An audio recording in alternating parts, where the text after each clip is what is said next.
Anyway, just we're here right now back to a new Kingdom Hearts review, and we are back on the next review, and that is Birth by Sleep, which is pretty much a prequel. Yeah, it is a prequel because all the events that take place in this game pretty much take place before the actual first Kingdom Hearts game. So yeah, Birth by Sleep is pretty much a prequel to the first game, which has, of course, three Keyblade wielders: Aqua, Terra, and Ventus, or Van. And of course, you can play as three of them. Choose three of them of their own story. And of course, we go to the different Disney worlds as them, which we fight a new threat in this game called the Unversed, and also some new antagonists that are main in the series later in the series, of course. And Master Ericus, their teacher Master Ericus, and their home, the land of departure, and introduces the commands and leveling up commands and the D links. And of course, like I mentioned, the Disney worlds go into Cinderella, the Seven Dwarfs, Sleeping Beauty, Radiant Garden, Deep Space, or Lilo and Stitch, Neverland, Disney Town,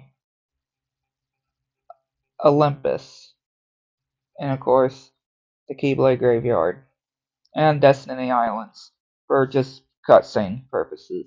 And of course, also not forgetting the Mysterious Tower.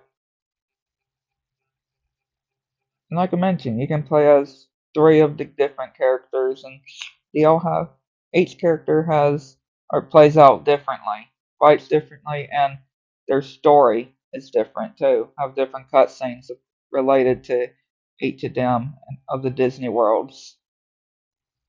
And of course, when it comes to their endings as well throughout the game that you fight, and like Ven's final boss is Vanitas, which is the dark version of, or the darkness that was inside Van.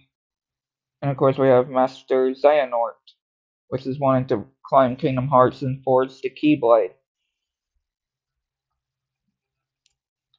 And of course, obviously, that's with Terra's final boss, and Terra becoming Terranort, having Xehanort take over his body and creating Ansem and Xemnas. And of course, Aqua fighting Van Vanitas. Ventus, or Van that fighting Van that Vanitas took in possess of his body, his heart. And of course, having Mickey as your ally too, or joining as well. Yeah, pretty good story, I can just say too. And I mean, yeah, three for each of the three characters, they each have something bad happen to them at the end. Van gets put pretty much his heart leaves him. Yeah, Van's heart leaves him, and of course we see it going to Sora. Van's heart goes to Sora, so Van's been is just now put to sleep since his heart's left him. Aqua rescuing or sacrificing herself to save Terra or Terranort, but still Terra's body that's dispossessed by or Xehanort, and of course putting all the events in motion of saving Xehanort, Terranort, because, well, now of course that Xehanort and Ansem's body is rescued, that's what of course sets all the events in motion on the first game in the series, with Ansem and Xemnas. And of course, yeah, like I mentioned, Terra gets his body taken over, and Aqua, after sacrificing herself, gets trapped in the realm of darkness for 10 years. Which, of course, we have the secret and final episodes. Which the final episode, you're Aqua fighting Terranort. Then in the secret episode, you're Aqua in the realm of darkness. And of course, having the ending as well, which people thought that it was a Birth by Sleep too, but no, it's just fragmentary passage, which is pretty much directly after Birth by Sleep.